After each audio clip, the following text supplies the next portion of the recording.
Okay, hey Josh, good morning, we're back. I'm your host, BKP. Josh, I just sent you a video I'd like for you to get in for later today. I'm your host, BKP. Good morning from the office, North Georgia's only live online morning show. And our number is 706-889-9700 if you'd like to text me or be on the show, chief@FetYourNews.com, FYNTV. Right there, all the ways to follow us on social media. Now, we have a lot going on this week. I can't wait. Now, don't forget, at 10 o'clock this morning, right here on this network, FYNTV.com, instant replay with Dave Garner, North Georgia's only live online Monday morning sports show. And that is at 10 a.m. this morning. And this coming Saturday on FYNTV.com, the Mountain Football League will be broadcast on this network. The Super Bowl for the Mountain Football League will be broadcast right here on this network next Saturday. Okay, now let's play the Trump video, the one I sent you that has Trump. You know the one I sent you? Okay. Yeah. So play that video for me real quick. Is a person that wants the globe to do well, frankly, not caring about our country so much. And you know what? We can't have that. You know, they have a word. It sort of became old-fashioned. It's called a nationalist. And I say, really, we're not supposed to use that word. You know what I am? I'm a nationalist, okay? I'm a nationalist. Nationalist. Nothing else. Use that word. Use that word.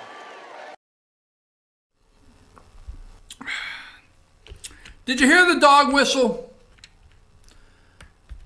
He said he was a nationalist. Now, Trump just says what he wants to say. He says, you know, we're not supposed to use that word. I'm a nationalist. I love my nation. I love this country. I'm a nationalist. But no, it was the dog whistle. Who let the dogs out? Trump, Trump, Trump. Oh, hell, that's a song this morning. It was a dog whistle, right? Who let the dogs out? Donald J. Trump. And that's all over.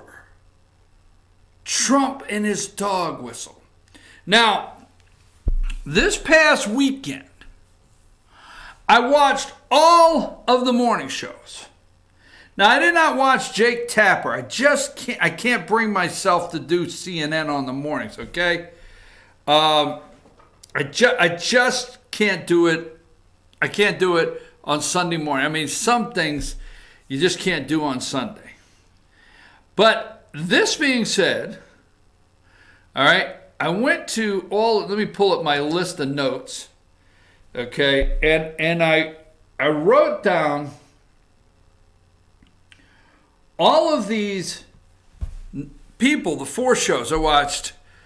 I watched Meet the Press, and I watched This Week with Stephanopoulos, Chris Wallace, and Face the Nation with John Dickerson. I watched all four.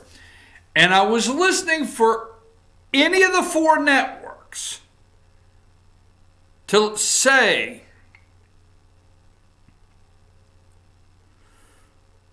wait a minute, let's play the video. You know the other one I have, do you? Not the one I just sent you. The one that starts at a certain point. Let's play that.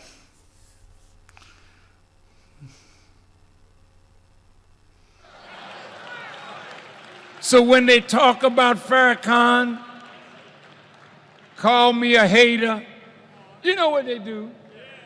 Call me an anti-Semite. Stop it. I'm anti-termite.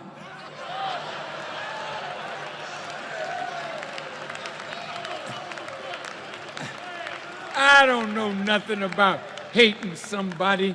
because of their religious preference. What do you do when black identitarians start I'm anti-termite. See, I watched all 4 shows waiting for them to condemn this shooting. Was that not just about 3 weeks ago or not a month ago that Farrakhan said he was anti-termite? Okay? Now, I don't know. I haven't had a chance to look it up. But was that a Nazi reference to Jews in World War II? Maybe you look up for me, Josh, World War II Nazi reference to Jews as termites, and see if anything hits. But he's anti-termite, okay? Now, I was looking for all 4 shows when this synagogue, this has only been about a month ago, Farrakhan spewed all this hate. And I was looking in all 4 shows. I mean, Chris Wallace said, I'm for sure you're going to bring this up. And I'm for sure we're going to see where the networks condemn Farrakhan. I'm for sure we're going to see, okay? Now, Trump called himself a nationalist, but Farrakhan goes out and he says termites, okay? And I said, I'm for sure Chris Wallace, Fox is going to do it. I'm for sure they're going to condemn it. I'm for sure they're going to read a long list of people that came out once this synagogue was shot up and 11 innocent people killed. I'm for sure they're going to come out with a whole list of Barack Obama condemning Hillary Clinton, Eric Holder, Nancy Pelosi, condemning Farrakhan, saying in this recent senseless murder of these people in this synagogue, anti-Semitic rhetoric like Louis Farrakhan is not acceptable in this country, referring to Jews as termites. I didn't hear anything. So I'm waiting. There's Chuck Todd. I'm for sure Chuck is going to read the entire list of Democrats that have come out and cannot take any more anti-Semitic, okay? Can't take any more anti-Semitic comments and hate spewed by Louis Farrakhan. I mean, we're going to condemn this, right? I mean, we're not going to be okay with anybody asking for the extinction of calling termites the Jews. We're just not going to do it. There's got to nothing. Chuck Todd, nothing. So I watched, okay.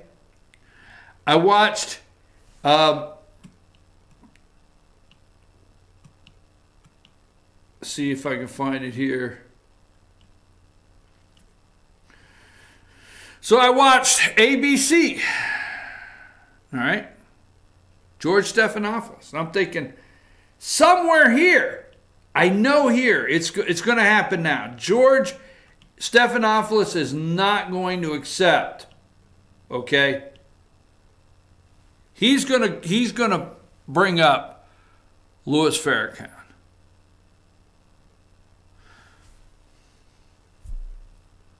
What? Nothing.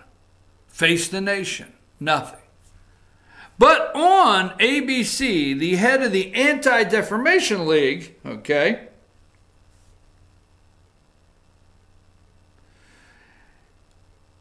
the head of the Anti-Defamation League brings up, Louis Farrakhan and termites. George Stephanopoulos just kept going.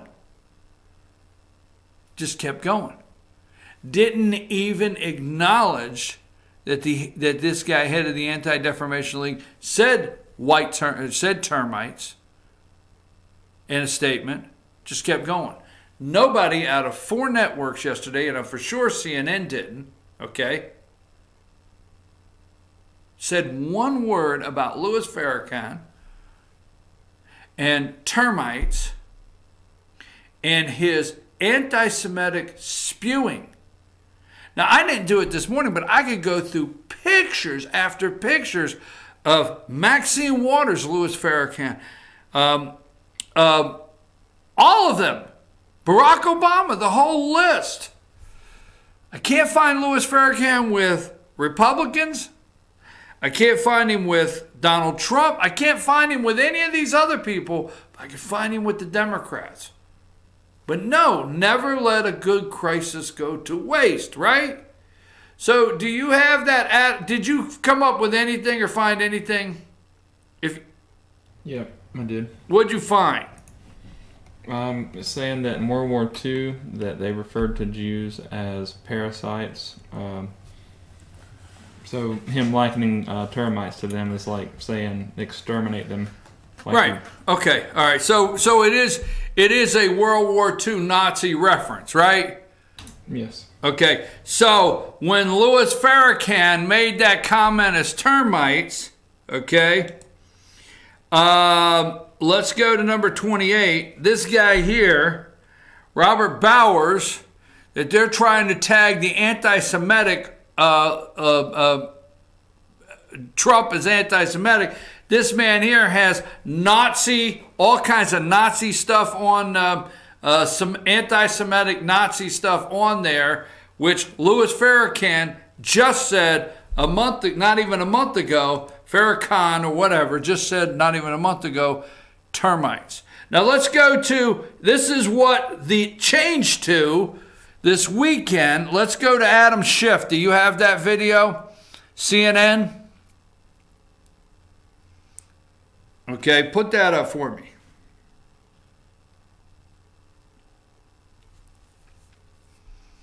Is a billionaire financier.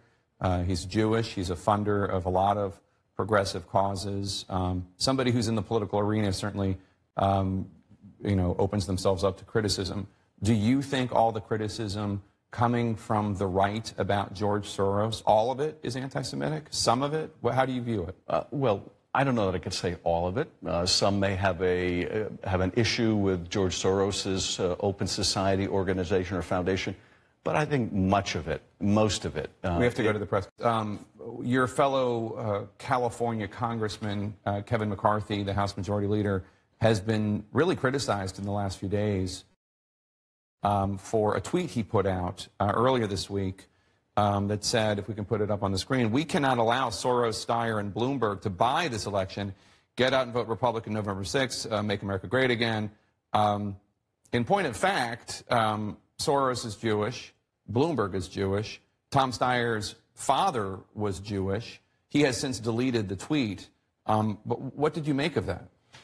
I don't know what to make of that, except, and you asked me about this before the news conference, these attacks, particularly on Soros, are driven largely by his Jewish faith. There are a lot of people who are generous to the Democratic Party.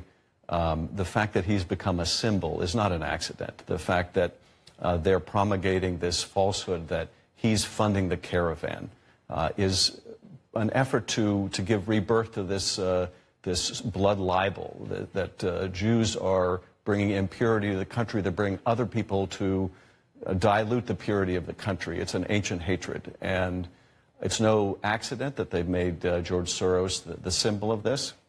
And you do see people from the president on down playing on this, candidates around the country playing on this. There's a reason why anti-Semitism, according to the ADL, we've seen 50% more acts of anti-Semitism last year than before. Unprecedented explosion of anti-Semitism. Doesn't happen of its own. It happens because it's fed. And what will be necessary to overcome it is what the mayor was talking about, and that is these are still a minority of repugnant voices, and they have to be drowned out by our common good. All right.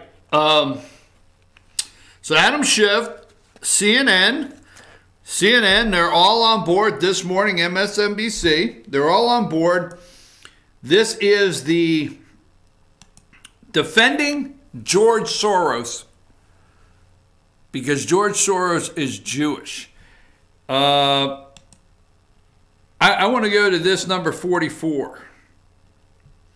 And this is the tweet that they are discussing, that they, with Adam Schiff, with Kevin McCarthy. Now, Kevin McCarthy wants to be the next Speaker of the House. I'm going to look at the camera and tell you this tweet alone. You got it? Not this tweet. What he did here concerning this alone. I do not want him to be Speaker of the House, period.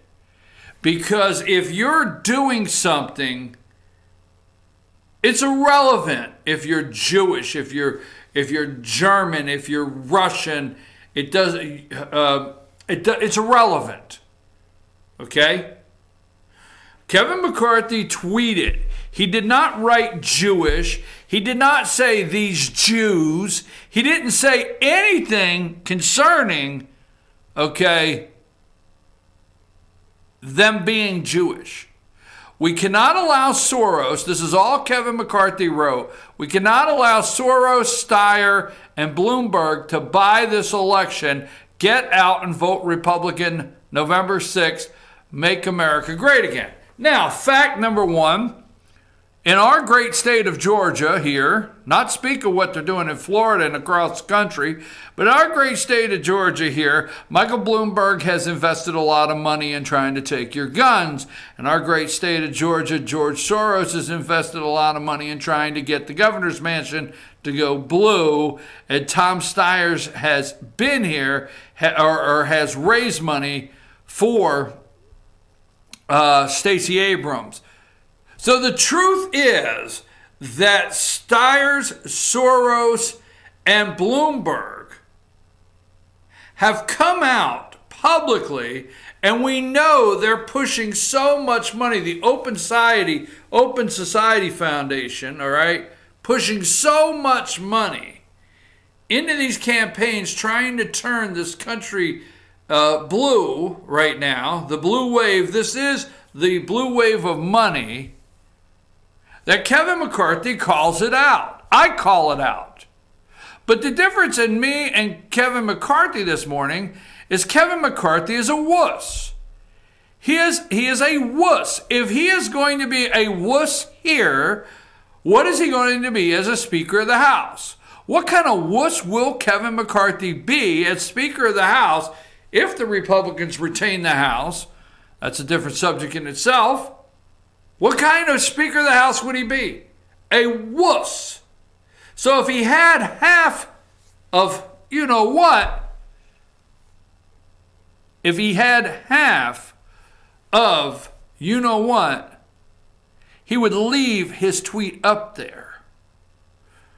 Because what took place in Pittsburgh has nothing to do right here with these three men, Soros, Steyer, and Bloomberg, trying to buy this election in this country and the corruption behind them. Kevin McCarthy took it down. Because why? They're all up in arms. Let me go through something, the anti-Semite, okay? Let's go to number one.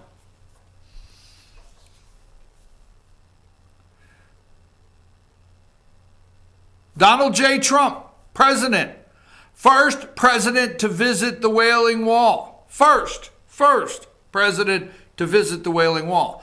All the others were like Kevin McCarthy. They were wimps.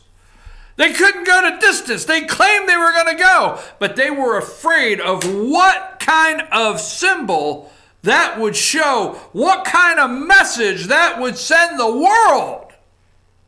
The rest of them, they all wanted to go but never did. Your first president to visit the Wailing Wall because he was not concerned with the message it sent. Because he sent a message, Israel, nation of Jews, we're behind you. Right? No, other presidents didn't. Give me number two. That's his daughter, Ivanka Trump. Jewish. She's Jewish. At the Wailing Wall. That's his daughter, Jewish daughter. Number three. There's President Donald Trump, some rabbis, And look there to the left. That is Jared Kushner, his son-in-law. Jewish. I really, if you were watching this show back during primary, I really went basically nuts on the media every time they tried to bring up Trump and anti-Semitic. It's not possible. Not possible, folks. This president's the furthest from anti-Semitic president we've had. There's Jared Kushner, his son-in-law. All right? Number 5. And that's the Embassy of the United States of America. Where? Jerusalem. It goes all the way back to, is it Bill Clinton? How far does it go back? It goes back several presidents that made a promise. Bill Clinton promised you, okay? George W. Bush promised you. I don't think Barack Obama did. But all presidents promised, because we have a unanimous, if memory serves me right, they might fact check me, we had a unanimous vote by our Congress to move our embassy to Jerusalem, and other presidents and presidential candidates at the time lied to you and said they would move the embassy to Jerusalem. Who did? Donald J. Trump. So Pittsburgh's a very Democrat city. They're trying to make a lot of it, saying, well, the Jewish community does not want Trump there until he can denounce white nationalists. Trump never said he endorsed white nationalists. Okay? So let me go to number 49, and then we're going to go to number 49. This is Saul Alinsky. That's Saul Alinsky. The despair is there. Now it's up to us to go in and rub raw the sores of discontent, galvanize them for radical social change. Saul Alinsky, never let a good crisis go to waste. And they're not letting this crisis go to waste. They are ratcheting up. We've got gun control, everything going on. There's no way I could keep up with everything. And, oh, by the way, weekend, number 50, she said she would like to be president. That's Hillary and her hero, Saul Alinsky. Hillary and Saul Alinsky. She said, I would like to be president. Anti-Semitic? No. Not possible. It's just terrible what they're doing. Kevin McCarthy, you should have never taken that tweet down. I will yell it. Oh, we got 1 week here. This is the big week. Okay, this is it. And Sunday, head on down to Raceway Park, because in Macon, Georgia, Sunday, the Trumpster will be landing the big Air Force One there. He will be landing the big plane, and he will be in Macon, the President of the United States, Sunday, stumping for Republican candidate Brian Kemp. And he's going to do like 12, between now and election, he's going to do like 12 rallies, okay? 12 rallies the president's going to do. Put up let's see, I had it here just a minute ago, number 9. President's going to do 12 rallies between now and election day, I understand. He wanted to do 4 a day, but the Secret Service said no. They could not get the logistics, get everything. They said no. So I think he's going to do 2 a day right up to election day, I think 12. But he's coming to Macon, Georgia this Sunday. All right? This Sunday to stump for Brian Kemp. What did Andrew say? He said, "May I call you Andrew? Or would you prefer the corrupt mayor of Tallahassee?" We're going to talk about some polling numbers. We're going to talk about guardrails.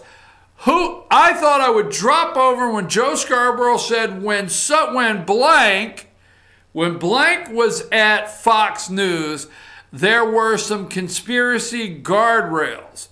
I can't believe they drudged this name up, okay, from the grave to say that. And all the right-wing conspiracy theories here a week now before the election. I wonder if Rush will even show his face at noon for what he said Friday. Yeah, okay. I'm your host, BKP. We'll be back right after these messages and take a look around at what else is going on that the media is lying to you about. Take us a break, Josh.